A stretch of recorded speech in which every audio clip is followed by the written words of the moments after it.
നമസ്കാരം ഗെയ്സ്. അപ്പോൾ ഞാൻ പ്രകമ്പനം എന്നൊരു സിനിമ ഇന്നലെ 2 പടം ട്രൈ ചെയ്തു, പോയി കണ്ടു. 2 പടങ്ങൾ, പ്രകമ്പനം ഉണ്ടായിരുന്നു, വലതുവശത്തെ കള്ളൻ ഉണ്ടായിരുന്നു. 2 പടങ്ങൾ ഇന്നലെ തന്നെ കണ്ടു.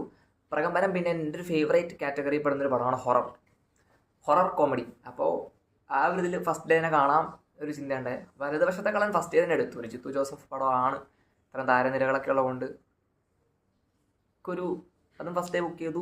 വലതുവശത്തെ കള്ളൻ എൻ്റെ ഫേവറേറ്റ് ജോണറാണ് ഹൊറർ എന്ന് പറയുന്നത്. അപ്പോൾ അങ്ങനെ എടുത്തു. വലതുവശത്തെ കള്ളൻ ഞാൻ കണ്ടത് വിനീത സ്ക്രീൻ 2-ലാണ്. ഭയങ്കര എൻഗേജിങ് ആയിരുന്നു. ഇതെൻ്റെ അഭിപ്രായമാണ് പറയുന്നത്. ത്രൂ ഔട്ട് എൻഗേജിങ് ആയിരുന്നു പടം. എനിക്ക് എവിടെ പോലും ഒരു തരക്കേടില്ല എന്ന രീതിയിൽ, അല്ലെങ്കിൽ ആ ഒരു വേല പറയാൻ തോന്നിയിട്ടില്ല. ഭയങ്കര ഫുൾ സ്റ്റാർട്ടിങ് ടു എൻഡിങ് വരെ ഒരു ഇരുന്ന് കാണാം, ഫ്രണ്ട്സായിട്ടോ ഫാമിലി ആയിട്ടോ ഇരുന്ന് കാണാൻ പറ്റുന്നൊരു പടം. അതാണ് പ്രകമ്പനം. പിന്നെ ഇതിൽ ആക്ച്വലി എടുത്തു പറയേണ്ട കുറച്ച് പെർഫോമൻസുകളുണ്ട്. സാഗർ സൂര്യ. കാരണം സാഗർ സൂര്യക്ക് ഇവിടെ ഒരു ടാസ്ക് ഉണ്ട്. എന്താണെന്ന് പറഞ്ഞു കഴിഞ്ഞാൽ, ഇപ്പോൾ ഇതിൻ്റെ ട്രെയിലർ കണ്ടവർക്ക് മനസ്സിലാവും, ഇങ്ങനെ തുമ്മാൻ പോകും. തുമ്മുന്ന കുറച്ച് സീൻസ് ഉണ്ട്. അപ്പോൾ നമുക്ക് ഗസ് അടിക്കാം, ഓക്കെ ആ തുമ്മലിലൂടെ ഒരു ഹൊറർ മൂവിയാണ്. അപ്പോൾ തുമ്മിയതിന് ശേഷം എന്തെങ്കിലും ഒരു ഡിഫറൻസ് ഉണ്ടാവും, വല്ല പ്രേതം കയറുന്നതോ.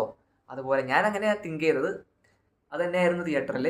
ഇയാളൊരു തുമ്മിക്കഴിഞ്ഞാൽ പിന്നെ ക്യാരക്ടർ മാറും, പിന്നെ ഒരു സ്പിരിറ്റ് കയറിയതിൻ്റെ ആ ഒരു ഇതാണ്. അപ്പോൾ സാഗർ സൂര്യക്കുള്ള ടാസ്ക് എന്ന് പറഞ്ഞാൽ ഒറ്റ ഇതിൽ 2 കഥാപാത്രം ചെയ്യണം. ഇപ്പോൾ അന്യൻ ചെയ്തതുപോലെ, അന്യൻ വിക്രം ചെയ്തല്ലോ, അന്യൻ അമ്പി റമോ എന്ന് പറഞ്ഞ് ഇങ്ങനെ മാറി പോകണം.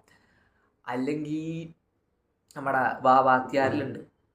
കാരണം കാർത്തിക് രാമു എന്നാണ് ഐ തിങ്ക് ആളുടെ ക്യാരക്ടർ നെയിം രാമു. അത് ചെയ്തിട്ട് പിന്നെ MGRന്റെ ക്യാരക്ടറിലോട്ട് മാറണം. അപ്പോൾ ആ ഒരു രീതിയിൽ തന്നെ ചെയ്യണമല്ലോ, ഒറ്റൊരു ടേക്കിൽ തന്നെ അത് ചെയ്യണമല്ലോ. അപ്പോൾ സാഗർ സൂര്യ ചെയ്യുമ്പോൾ ഇത് ആരുടെ സ്പിരിറ്റാണോ ശരീരത്തിൽ കയറിയേക്കുന്നത്, അത് ഭയങ്കര രസമായിട്ട് ചെയ്തതാണ്. കാരണം എനിക്കത് പറയാനും പറ്റില്ല. ഇതിൽ ആരുടെ ഇതാണോ ഉള്ളിൽ കയറുന്നത്. അപ്പോൾ സാഗർ സൂര്യ ചെയ്യുന്ന ഒരു ക്യാരക്ടറിൻ്റെ ഒരു ബോഡി ലാംഗ്വേജിൽ നിന്ന് സഡൻ മാറി ഒരു തുമ്മലുണ്ടാവുന്നു. ആ ഒരു 1-2 സെക്കൻഡിന് ശേഷം ബോഡി ലാംഗ്വേജ് ചേഞ്ച് ചെയ്യും. ആ ബോഡി ലാംഗ്വേജ് ചേഞ്ച് ചെയ്യുന്നതും പിന്നെ ഒരു വോയിസ് മോഡുലേഷനും ടോണും കേൾക്കുമ്പോൾ നമുക്ക് ഇത് കറക്റ്റ് ഇന്ന ആളുടെ ബാധ കയറിയതാണ്. കാരണം ഈ ആക്ടർ ചെയ്യുന്ന ക്യാരക്ടർ ഏത് ഈ സ്പിരിറ്റിൻ്റെ ആയിക്കോട്ടെ, ആളിന് മുമ്പ് അഭിനയിച്ച പടങ്ങളൊക്കെ ഏകദേശം ഒരേ റേഞ്ചിലുള്ള ക്യാരക്ടേഴ്സ് ചെയ്തിട്ടുള്ള. അപ്പോൾ ആളുടെ സ്പിരിറ്റ് ഇതിൽ കയറുമ്പോൾ നമുക്ക് വേഗം കണക്ട് ചെയ്യും. അതേ ബോഡി ലാംഗ്വേജിലും അതേ ടോണും പിടിച്ച് ചെയ്തേക്കുന്നത്. അപ്പോൾ അതിന് നല്ല എഫേർട്ട് ഉണ്ട് അങ്ങനെ ചെയ്യാമെന്ന് പറഞ്ഞാൽ. ഈ മോണോ ആക്റ്റൊക്കെ ചെയ്യുന്നവർക്ക് മനസ്സിലാവും. 5 മിനിറ്റ് മോണോ ആക്ട് എന്ന് പറയുമ്പോൾ പെട്ടെന്ന് ക്യാരക്ടർ മാറണം ഓരോ സെക്കൻഡ് വെച്ചിട്ട്. അപ്പോൾ അത് വോയിസിലും മാറ്റണം, ബോഡി ലാംഗ്വേജിലും മാറ്റണം. പെട്ടെന്നൊരു ഒരു പള്ളിയിലച്ഛൻ്റെ ക്യാരക്ടർ ചെയ്യുന്നു, പെട്ടെന്ന് തിരിഞ്ഞിട്ട് ഒരു കള്ളുകുടിയുടെ ക്യാരക്ടർ ചെയ്യുന്നു, പെട്ടെന്നൊരു അമ്മയുടെ ക്യാരക്ടർ ചെയ്യുന്നു, പെട്ടെന്നൊരു ട്രാൻസ്ജെൻഡറിൻ്റെ ക്യാരക്ടർ ചെയ്യുന്നു. മോണാക്ട് കണ്ടെത്തുന്നവർക്ക് മനസ്സിലാവും. അല്ലാതെ പല ക്യാരക്ടറും ചെയ്യാനില്ല, ബട്ട് സ്റ്റിൽ ഒരു ക്യാരക്ടറിന് വേറെ ക്യാരക്ടർ മാറുമ്പോൾ ഒരു ഡിഫറൻസ് കൊടുക്കണമല്ലോ. അതെന്തായാലും സാഗർ സൂര്യ ഭയങ്കര രസമായിരുന്നു. ആൻഡ് രാജേഷ് മാധവൻ നമ്മുടെ പുള്ളിക്കാരനെ ഞാൻ ആദ്യം കാണുന്നത് മറ്റേതിലാണ്, കനകം കാമിനി കനകം. അതിൽ മനാഫ് ഖാൻ എന്ന് പറഞ്ഞ ക്യാരക്ടറാണ്. ആക്ച്വലി ഇങ്ങേരുടെ പേര് എനിക്ക് ഞാൻ മറന്നുപോയി, രാജേഷ് മാധവൻ എന്നല്ല. ഞാൻ ആക്ച്വലി അയാളെ മനാഫ് ഖാൻ എന്നാണ് വിളിക്കുന്നത്. എനിക്ക് രാജേഷ് മാധവൻ്റെ പേര് നിൽക്കുന്നില്ല തലയിൽ, മനാഫ് ഖാൻ. കാരണം എനിക്ക് ആ ക്യാരക്ടർ ഇഷ്ടപ്പെട്ടിട്ടുണ്ടായിരുന്നു. കനകം കാമിനി കലകത്തിൽ ഒരു റോള് ചെയ്യുന്നുണ്ട് ഇയാൾ. പിന്നെ കുറേ മൂവി ഉണ്ടല്ലോ, ധീരൻ എന്ന് പറഞ്ഞ പടം വന്നു ഇങ്ങേരുടെ തന്നെ. പിന്നെയും പടങ്ങളുണ്ടല്ലോ, നമ്മുടെ ഇതിലുണ്ടല്ലോ ഓട്ടോക്കാരനായിട്ട് എന്നാ താൻ കേസ് കൂട്. രാജേഷ് മാധവൻ്റെ ക്യാരക്ടർ ഇതിലൊരു ഇനി പ്രേതം കയറി. അപ്പോൾ നമ്മൾ ഒരു ഇതിൽ ബാധ ഒഴിപ്പിക്കുന്നൊരു സ്ഥലത്ത് പോകും. ഇപ്പോൾ പോകുന്ന രാജേഷ് മാധവൻ ചെയ്തൊരു ക്യാരക്ടറുണ്ട്, ഒരു സ്റ്റാനിസ്ലോസ്കി ക്യാരക്ടർ നെയിം ഇത്, റഷ്യൻ സ്റ്റാനിസ്ലോസ്കി. പ്രേതങ്ങളൊക്കെ ഒഴിപ്പിക്കുന്ന മറ്റേ കോൺജറിങ് ടൈപ്പ് പരിപാടി. അപ്പോൾ കുറേ പാവകളൊക്കെ ഇങ്ങേരുടെ വീട്ടിലുണ്ട്. അപ്പോൾ രാജേഷ് മാധവൻ്റെ ക്യാരക്ടർ അതാണ്, സ്റ്റാനിസ്ലോസ്കി. ഭയങ്കര രസം. എനിക്ക് പിന്നീട് രസമായിട്ട് തോന്നിയൊരു ക്യാരക്ടർ, എടുത്തു പറയാൻ തോന്നിയൊരു കഥാപാത്രം രാജേഷ് മാധവൻ്റെ ആണ്. പിന്നെ എനിക്ക് തോന്നിയത് കലാഭവൻ നവാസ്. ചെറിയൊരു സീൻ, കുറച്ച് സീനുള്ളൂ, പക്ഷേ ഭയങ്കര ഒരു സീരിയസ് ടെംപ്ലേറ്റിൽ പോകുന്നൊരു ക്യാരക്ടർ. മസിൽ പിടുത്തം വെച്ച് നിൽക്കുന്ന ഒരു കഥാപാത്രം ചെയ്ത കുറച്ച് റോള്, പക്ഷെ ഭയങ്കര രസമാണ് കലാഭവൻ നവാസിൻ്റെ ഈ ഒരു അഭിനയം കാണാൻ. ആൻഡ് എനിക്ക് എടുത്തു പറയാൻ തോന്നി ബാക്കി എല്ലാവരും മോശക്കാരൊന്നുമല്ല കേട്ടോ. ഈ ശീതൾ ജോസഫും ഗണപതി ആയാലും അല്ലമീൻ, കുഡൂസ് മീഡിയയുടെ അവർ അവരൊക്കെ രസമാണ്. പക്ഷെ എനിക്ക് എഫേർട്ട് കുറച്ച് ഇടേണ്ടി വന്ന ആളാണ് നമ്മുടെ സാഗർ സൂര്യ. കാരണം ഞാൻ പറഞ്ഞ പോലെ.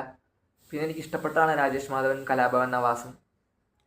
അങ്ങനെ പിന്നെ പടത്തിലൊരു ചതിക്കാത്ത ചന്തു സ്റ്റൈലൊക്കെ സാധനം വരുന്നുണ്ട്. ചതിക്കാത്ത ചന്തുവിൻ്റെ അവസാനം മറ്റേ പ്രേതാലയം, മറ്റേ വീടിനുള്ളിൽ കയറി പല സൈസ് പ്രേതങ്ങൾ, പല ടൈപ്പ് പ്രേതങ്ങളെ കാണുന്ന പോലെ ഇതൊരു സംഭവങ്ങൾ ഈ പടത്തിലുണ്ട്. മേ ബി നിങ്ങൾക്കതൊരു ഓവറായിട്ട് തോന്നാം, ബട്ട് ഇതൊരു ഹൊറർ കോമഡി ജോണറാണ്. എനിക്കിപ്പോൾ ഈ സംഭവങ്ങൾ ആ ചതിക്കാത്ത ചന്തു പോലത്തെ ഒരു സാധനം കൊണ്ടുവന്നപ്പോൾ എനിക്ക് വർക്കായി. മേ ബി നിങ്ങൾക്ക് ഓവറായി തോന്നാം, അത് വേണ്ടാന്ന് തോന്നാം, ബട്ട് എനിക്ക് വർക്കായി. എൻഗേജിങ് ആയിരുന്നു. കുറച്ച് VFX ആയാലും എഡിറ്റിങ് ഭയങ്കര രസമായിരുന്നു പടത്തിൽ. ഞാൻ ഒന്നിൻ്റെയും പേര് നോക്കിയിട്ടില്ല ആരാ ചെയ്തത്, ക്ഷമിക്കണം. അപ്പോൾ ഇനിയിപ്പോൾ എനിക്ക് വേറെ ഫോണില്ല എടുത്ത്, ഇപ്പോൾ നോക്കാമെങ്കിൽ സെർച്ച് ചെയ്ത് നോക്കായിരുന്നു. എനിക്ക് എന്ത് തോന്നി എന്ന് പറയാം.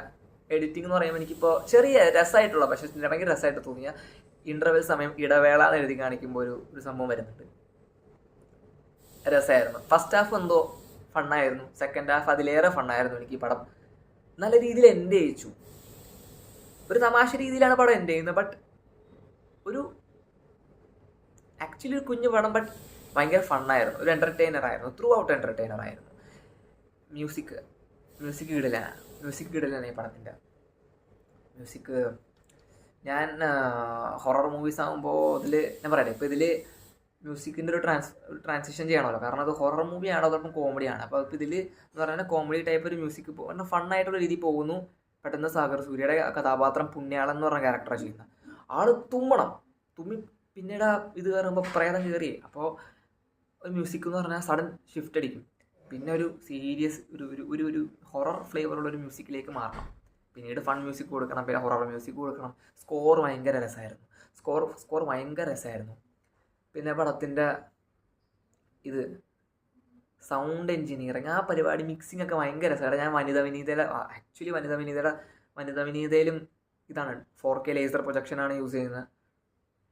ഡോൾബി അറ്റ്മോസ് ഇതാണ് വെച്ചേക്കുന്നത്. ഞാൻ സ്ക്രീൻ ടൂലെ കണ്ട ഭയങ്കര രസമാണ്. ആ ഒരു സ്പീക്കർ സെറ്റപ്പിൽ പടം കാണണം, ഫ്രണ്ട്സായിട്ടും ഫാമിലി ആയിട്ട് കാണും. ആ വലിയ സ്പീക്കറുള്ളൊരു ഓഡിറ്റോറിയത്തിൽ കാണും, ഭയങ്കര രസമാണ്. അങ്ങനെയായിരുന്നു എനിക്ക് പ്രകമ്പനം തോന്നിയത്. നല്ല സ്കോർ, സോങ്സ് ഒക്കെ കിടിലനായിരുന്നു. ഇതിലൊരു സാഡ് ഹാർട്ട് ബ്രേക്ക് ട്രാക്ക് ഉണ്ട്. ഇതിൽ പോകുന്നൊരു ട്രാക്ക് സിറ്റുവേഷൻ അനുസരിച്ച് അത് എനിക്ക് പറയാൻ പറ്റില്ല, അതുകൊണ്ടാണ്. അപ്പോൾ ആ ഒരു ഇതിന്ന് സാഡ് ട്രാക്കാണ്, പെട്ടെന്ന് റാപ്പിലോട്ട് മാറും. പക്ഷെ ആ സീൻ കണ്ടാൽ നിങ്ങൾ കണക്റ്റ് ആവും.